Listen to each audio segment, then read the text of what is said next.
Porque antes de salir, antes de dar ese paso y estar en tarima o de subirte a ese ring, tú tienes por tu cabeza todos tus demonios juntos.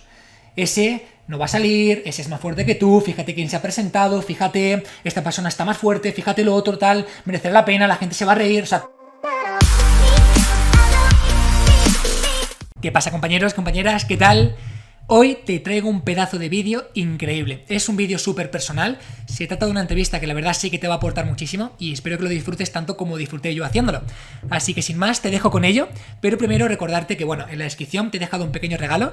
Si eres una persona que quiere aprender más, ir un paso más allá, pues que sepas que te he dejado un pequeño regalito justamente en la descripción. No va a estar abierto todo el tiempo, pero ahora mismo que me estás viendo sí que está abierto, así que tira para abajo, descárgatelo, aprovéchalo y disfrútalo porque es gratis y te va a complementar mucho toda esta información.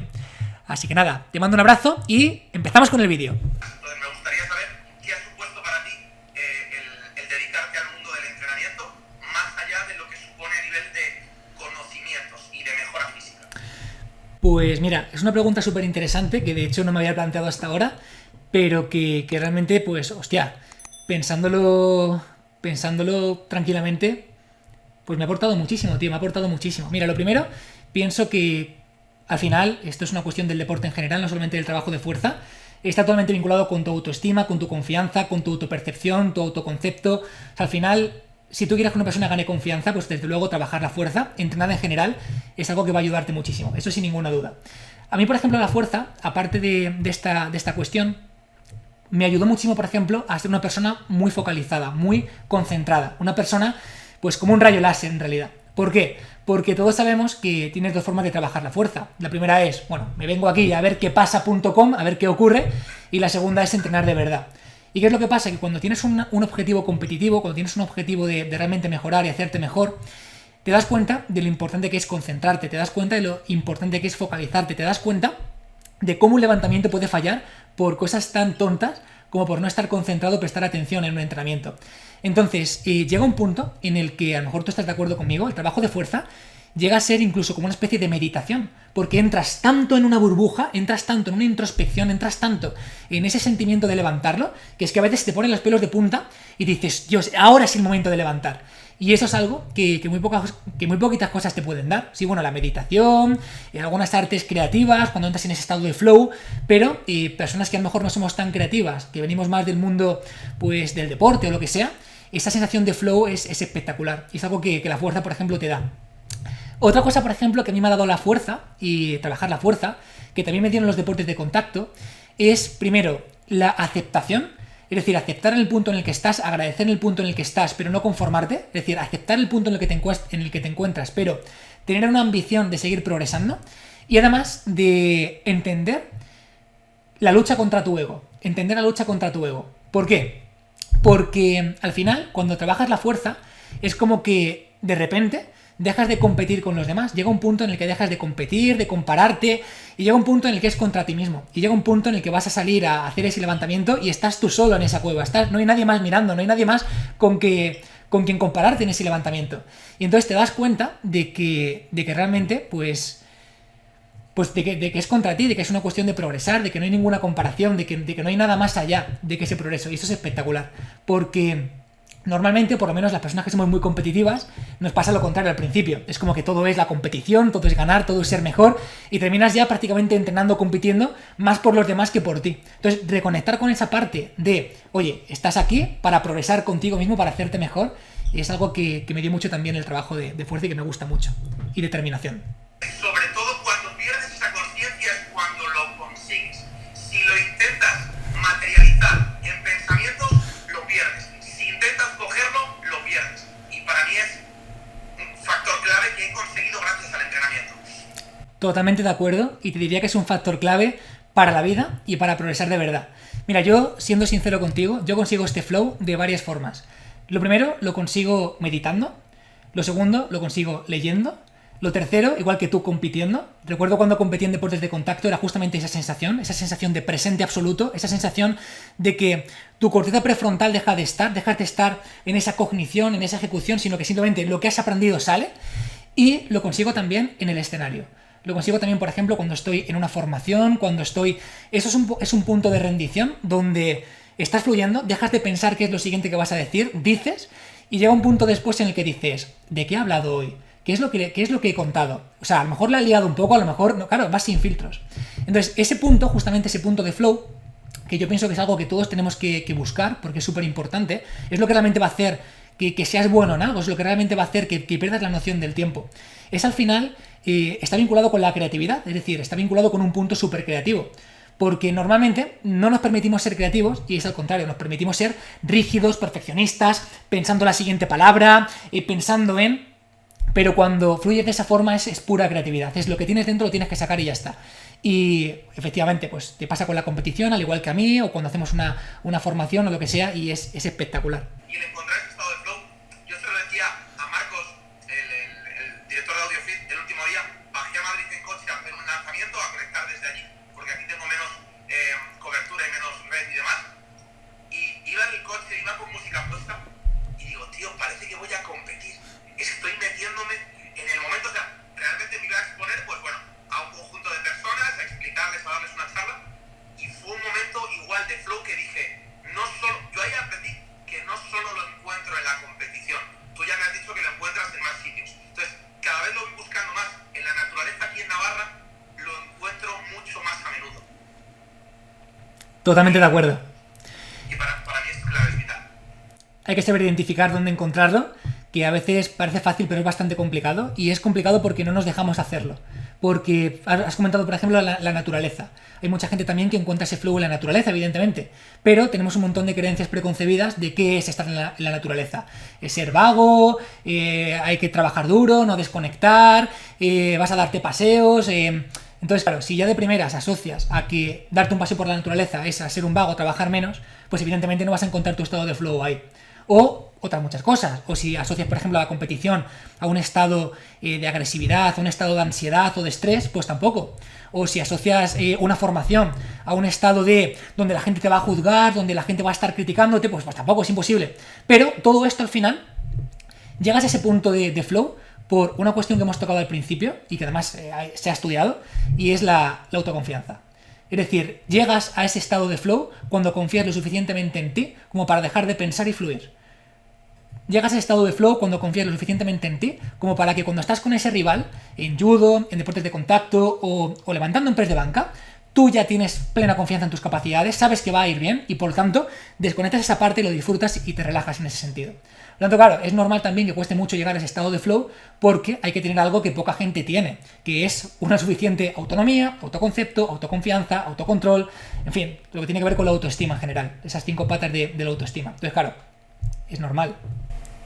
Pero hay que recordar a la gente, yo creo que es entrenable, porque muchas veces hablamos de conceptos, el entrenamiento tenemos claro de que es entrenable, todas las capacidades físicas son entrenables, pero cuando hablamos de la autoestima o del autoconcepto que tenemos, hay gente que lleva anclada, instaurada en ese concepto, y yo no me canso de repetirles, es que tú estás ahí porque quieres, porque tienes la capacidad de cambiar. O sea, tenemos la capacidad de cambiar incluso cuando hemos superado esa edad adulta, que parece que siendo niños, por ejemplo, con los idiomas sucede lo mismo. Parece que porque tengas más de 30 años ya no puedes aprender idiomas. Cosa que no es real, lo que ocurre es que quizás es más difícil o que quizás estoy más ocupado o tengo el foco más dividido. Pero realmente se puede aprender y ese autoconcepto hay que entrenarlo, hay que decirle a la gente, no te conformes con lo que sientes, puedes mejorar y puedes cambiar eso en ti. Totalmente. Y al final, una forma súper sencilla, justamente retomando el tema principal de esta conversación, es el trabajo de fuerza. Bueno, en realidad cualquier trabajo. Es decir, el progreso progresivo, la mejora progresiva, ya es algo que va construyendo tu autoconfianza y tu autoestima. ¿Por qué? Porque al final tienes un feedback real, tienes un feedback positivo. Si tú empiezas a trabajar la fuerza y al principio eres débil y poco a poco vas mejorando, tienes un feedback real, objetivo, medible de cómo estás progresando. Es decir, hay una asociación entre la determinación que tienes, lo que te estás esforzando, el foco que pones, la implicación que estás teniendo y un resultado. Entonces, si poco a poco tienes más resultados, poco a poco se refuerza todo lo anterior, que son partes súper importantes en ese crecimiento. Entonces, al final, hay diferentes formas, evidentemente, de mejorar esta confianza en ti mismo, que yo creo que es extremadamente importante. O sea, no somos conscientes de cuánto de importantes son, pero es que la confianza y la autoestima realmente es lo que marca la velocidad a la que vas en la vida. La autoestima para mí es como meter la quinta marcha del coche e ir a toda hostia. Te pongo un ejemplo súper concreto. Hace 7 años, yo para subir cada vídeo a YouTube o para subir cada vídeo a Instagram, yo podía tardar 1 o 2 días en subirlo. ¿Por qué? Porque lo grababa, lo revisaba 100 veces, me equivocaba, lo reeditaba, y cuando lo iba a subir, que iba a pulsar el botón, yo estaba pensando, ¿lo subo o no lo subo? ¿Qué pensará la gente? ¿Qué no pensará? ¿Me habré expresado bien? ¿Lo regrabo? ¿Lo vuelvo? Tío, pero David, 2 días después regrabarlo, ¿por qué? Por falta de confianza, evidentemente. No confío en que lo que voy a compartir realmente merece la pena. Ahora mismo, yo subo un vídeo y ni siquiera sé qué vídeo voy a subir. Es decir, yo sé que en algún momento hice un directo, yo sé que en algún momento aporté algo que en ese momento sentía que era lo mejor, alguien de mi equipo lo ha editado, alguien de mi equipo lo ha puesto para que lo suba, y ni siquiera compruebo que es. Confío plenamente en que lo que dije estaba bien. Entonces, ¿qué es lo que pasa? Pues que esta es la diferencia. Que mientras que hace unos años iba con la marcha primera, que por más que acelerara no podía ir rápido, y ahora vas con la quinta. Entonces la gente dice, coño, ¿cómo van tan rápido estas 2 personas? ¿Cómo es posible que vayan tan rápido con todo lo que hacen? Pues un punto súper importante es la autoconfianza y la autoestima, porque es la quinta marcha. Efectivamente. Y hay que exponerse. Me expongo a este agente estresor, porque si no me expongo voy a tener intolerancia. Por lo tanto, voy a ser una persona con poca confianza. Si me expongo, llega un momento que dices, ¿y de dónde he sacado yo dotes comunicativos? ¿O de dónde he sacado yo esta confianza que ahora mismo es una característica mía? Pues de exponerte a esa falta de confianza de forma sistemática. Totalmente. Sí, al final hay 3 puntos súper importantes respecto a esto, y es lo primero, el entorno, es decir, agentes de fuera.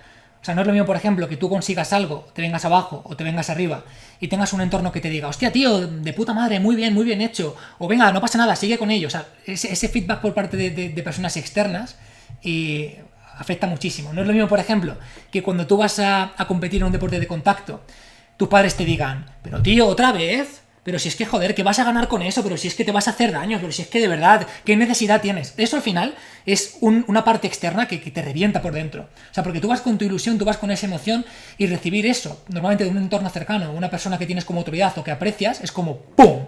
Un golpe a tu autoestima, un golpe a tu confianza brutal. Entonces, la parte externa de quién te juntas, de quién te rodeas, es algo súper importante. La segunda parte sería el feedback. Feedback más bien propio, es decir, cómo vas progresando, cómo sientes que vas avanzando, y cómo se materializan estos avances y de forma perceptible. Pues por ejemplo, si vas mejorando tu press de banca, tu sentadilla, eres más fuerte, lo puedes ver, y eso pues va haciendo que mejore tu confianza. Y también, como tú has dicho, el trabajo que tú hagas contigo de forma interna. Es decir, de cómo te lo tomes, de con qué gafas veas la vida, y cómo lo percibas, si meditas, si no meditas, en fin, todo eso es súper importante. Y efectivamente, y exponerte también, ¿no? Exponerte sin pretender obtener resultados diferentes haciendo lo mismo. Por ejemplo, si una persona se expone a la competición y tiene un problema de falta de creencia en sí mismo y se vuelve a exponer con el mismo problema y se vuelve a exponer, pues al final lo que decimos, ¿no? ¿Son 10 años de competición? No. Son 10 veces un mismo año de competición porque no he aprendido. Totalmente de acuerdo. Y fíjate, es curioso porque hablamos de competición, pero yo creo que la competición de verdad no es contra los demás, sino es contra el hecho de salir ahí, es contra ti mismo. Porque algo que quizá la gente no conoce de la competición, si no lo ha vivido, en alto nivel sobre todo, es que lo complicado no es competir, lo complicado no es ganar o perder, lo complicado es salir y hacerlo. Porque antes de salir, antes de dar ese paso y estar en tarima, o de subirte a ese ring, tú tienes por tu cabeza todos tus demonios juntos. Ese no va a salir, ese es más fuerte que tú, fíjate quién se ha presentado, fíjate, esta persona está más fuerte, fíjate lo otro, tal, merecerá la pena, la gente se va a reír. O sea, todo lo que tu cabeza dice en su día a día normal como pensamientos automáticos, cuando vas a competir es todo junto, como en un cóctel, que realmente muchísima gente no compite por... O sea, muchísima gente pierde un combate, o muchísima gente pierde una competición no porque haga menos carga, no porque sea peor luchador, sino porque no sale al ring, porque muchísima gente no llega a salir. Y justamente es por eso, por esa vocecita que tenemos, que nos dice todo lo que... Esa anticipación aversiva, ¿no? El ponerte en el peor contexto de lo que pueda ocurrir constantemente. Al final, la competición es un maximizador de cómo piensas en tu día a día. Es decir, si tú en tu día a día básicamente estás constantemente haciendo anticipaciones aversivas de es que seguro que ocurre esto, seguro que tal, seguro que cual, es que no tengo confianza para publicarlo, pues cuando compites es eso por 100. Entonces es como un trabajo también de crecimiento personal increíble, porque te das cuenta... Es como también un trabajo de crecimiento personal increíble, porque te das cuenta de forma maximizada de lo que pasa constantemente por tu cabeza, que a lo mejor en tu día a día no lo puedes ver, pero ahí, ¿cómo no vas a verlo si te revuelve por dentro? Al final, sí que es verdad que vivimos en una sociedad muy competitiva, pero yo pienso que empiezas a estar tranquilo de verdad cuando dejas de competir comparándote. O sea, ese punto de tranquilidad, de aceptar el punto en el que estás, de agradecerlo, de seguir mejorando a pesar de... Pero no compararte para perder con los demás. O sea, porque al final lo normal es que ves que alguien hace algo y pienses, joder, es que fíjate, él lo está haciendo y yo no, ¿no? Es que él es mucho mejor que yo y yo no lo estoy haciendo. O sea, ese punto sí puede ser un problema porque al final pues va a repercutirte en tu día a día. Pero bueno, entender al final que estás en un mundo competitivo que no vas a poder cambiar, que no tienes por qué compararte con los demás, que no hace falta, y que, oye, aceptas el punto en el que estás y miras adelante para seguir progresando, pues lo veo bien. Pero, por ejemplo, en mi caso en concreto, yo era una persona hipercompetitiva, extremadamente competitiva, y yo no podía permitirme ir a un ring y perder, o sea, era algo que no me lo podía permitir, era algo extremo, y siempre lo he sido. Siempre lo he sido en todos los ámbitos, desde pues cuando empecé con YouTube, cuando empecé con los deportes de contacto, con todo en general. Y hoy por hoy creo que he perdido ese afán competitivo. Hoy por hoy creo que me he desprendido de esa parte. Es como, bueno, pues no hace falta competir. Tengo muy claro el punto en el que estoy, tengo muy claro cómo quiero hacer las cosas, tengo muy claro que quiero seguir mejorando, que no voy a parar de mejorar, pero no tengo esa necesidad de compararme con otros, ni al revés. Creo que he cambiado esa competitividad por admiración, ¿no? Hace unos años, pues quizá la competitividad se convertía en un pequeño resquicio de frustración y de ira, ¿no? De ir a hacerlo tú también. Y hoy por hoy es admiración. Es, hostia, qué bueno que esta persona consiga hacer esto y yo no lo puedo hacer. ¿Cómo lo hace? Bueno, pues a lo mejor me puede mentorizar, a lo mejor puedo contratarle algo donde me lo enseñe, a lo mejor puedo quedar con él y tomarme un café y que me explique. Entonces he cambiado esa parte competitiva por una parte más de admiración y la verdad que me va mejor y además estoy más tranquilo. Porque te das cuenta de que al final esa comparación que haces con todo el mundo es tuya. A la gente se la sudas en realidad. A la gente se la suda que levantes 200 kilos en peso muerto, o levantes 215, o que tengas 1 millón de seguidores en redes sociales, o que tengas 900.000. A la gente se la suda. Pero eres tú el que se pone en seguro que piensan que no sé cuánto y entras en ese afán competitivo que al final es quitarte vida porque estás angustiado.